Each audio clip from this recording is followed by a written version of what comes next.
গণ অভ্যুত্থানে ক্ষমতাচ্যুত পলাতক সাবেক প্রধানমন্ত্রী শেখ হাসিনা ও তার পরিবারে 10 সদস্যের এনআইডি লক করা হয়েছে।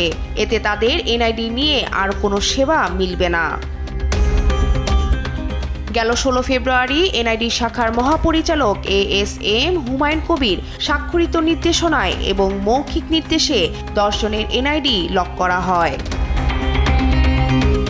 যাদের এনআইডি লক করা হয়েছে তারা হলেন শেখ হাসিনা, সজীব ওয়াজেদ জয়, সাইমা ওয়াজেদ, শেখ রেহানা, টিউলিপ সিদ্দিক, আজমিনা সিদ্দিক, শাহিন সিদ্দিক, বুশরা সিদ্দিক, রাদওয়ান মুজিব সিদ্দিক এবং তারেক আহমেদ সিদ্দিক।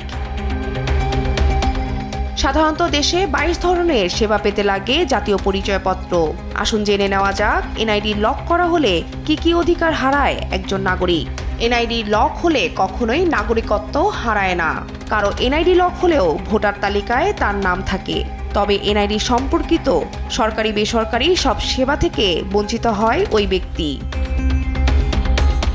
এর আগে দুদকে করা আবেদনে গেল 11 মার্চ শেখ হাসিনা, তার পরিবার ও সংশ্লিষ্ট প্রতিষ্ঠান এবং আওয়ামী লীগের নামে 124টি ব্যাংক হিসাব জব্দ করার নির্দেশ দেয় আদালত।